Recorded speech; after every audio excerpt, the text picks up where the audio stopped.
One. Hello class, my name is Abdul Wahab Abdikadir, or Abdul for short, and I'll be speaking about plastic pollution in the oceans. So let's get started.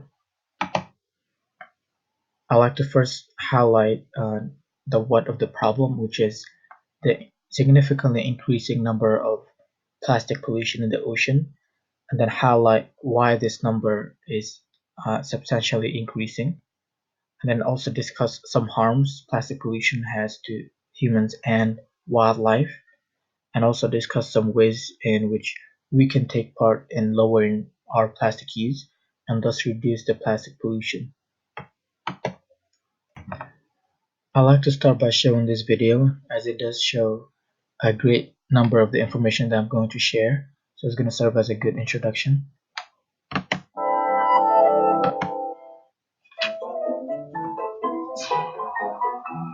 In January 1992, a cargo ship sailing from Hong Kong to Washington hit a storm and 12 containers tumbled overboard, releasing a fleet of blue turtles, green frogs, red beavers, and yellow ducks.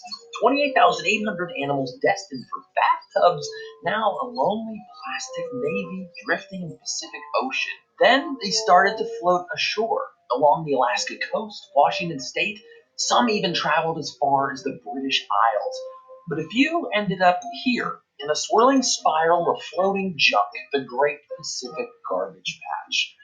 There's five, maybe six spots on Earth where rotating currents gather masses of plastic debris.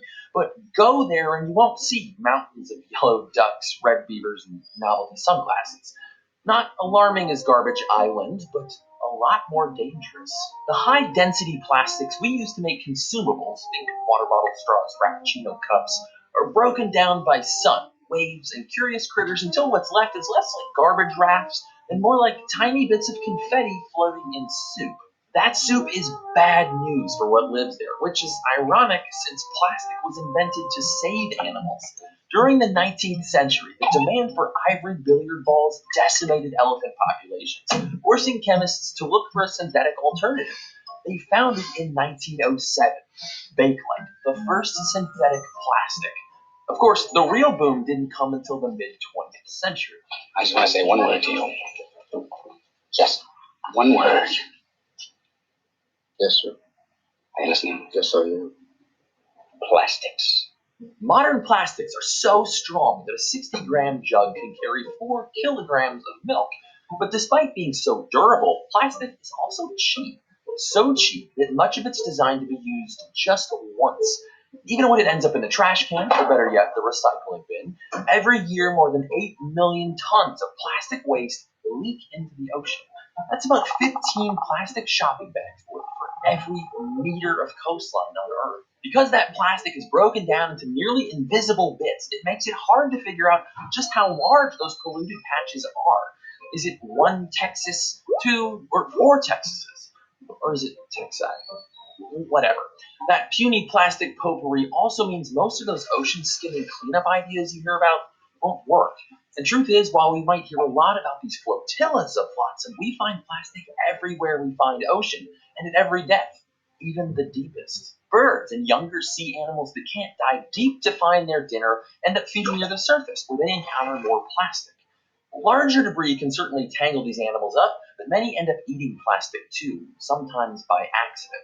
To a sea turtle, floating trash looks a lot like dinner, and smaller debris, when ingested by young fish, can interfere with growth and development. On the small scale, the tiny organisms who recycle whale poop, driftwood, and old ships can't break down microscopic plastic debris, and those tiny bits can absorb toxins which are concentrated as they move up the food chain, even to our plates. But that plate is somewhere we can make a difference.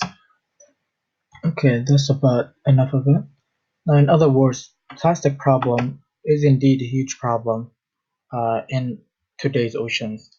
Now, according to the United States Joint Group of Experts on the Scientific Aspects of Marine Pollution, majority of the world's pollution consists of plastic waste, and land-based sources actually account for up to 80% of the world's marine pollution, 60 to 95% of that waste being plastic debris.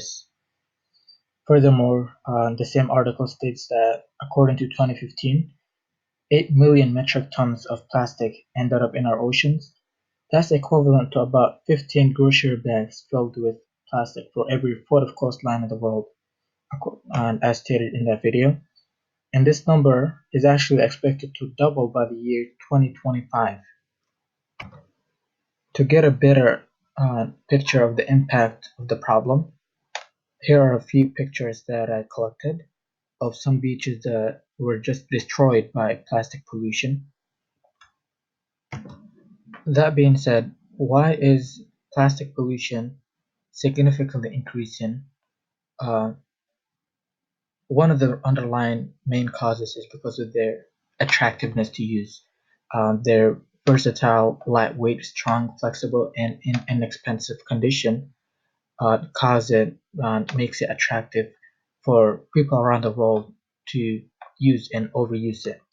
The problem is that their durability that makes it useful to humans also makes it harmful for the environment since they are very slow to degrade with staying power. There are also some toxic chemicals in plastic, so plastic pollution is indeed harmful to human life. Specifically, two broad classes are the bisphenol A or BPA and certain additives used in the synthesis of plastic, which are called phthalates. Now, when these chemicals leak out of plastic, exposure to them is linked to cause cancers, birth defects, impaired immunity, endocrine disruption, and other such elements. Not only is plastic pollution harmful to humans, but it is also harmful to marine wildlife, and many animals tend to mistake plastic for food. In fact, over 260 species, including invertebrates, turtles, fish, seabirds, and mammals, have been reported to ingest or become entangled in plastic debris, and this results in impaired movement and feeding, reduced reproductive output, lacerations, ulcers, and even death. Now, that being said, let's discuss how you can take part in lowering plastic pollution. Here are a few things we can all engage in to uh, avoid use of plastic and thus reduce plastic use. First of all, we should get rid of plastic bags.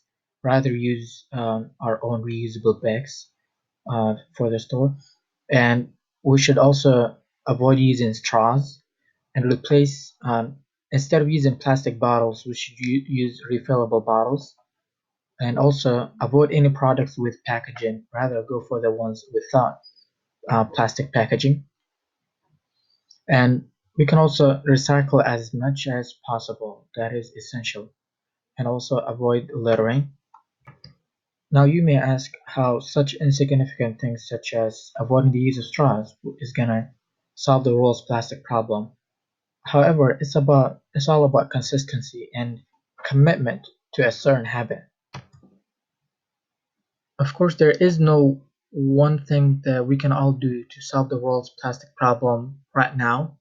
However, it is the accumulation of many different simple things like these which will have an impact on the environment.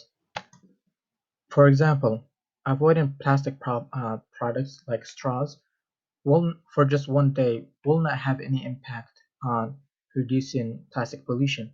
However, when a significant number of people are committed to avoiding use of straws, they may start to have an impact in shaping the environment for the future and improve the plastic pollution for the next generation.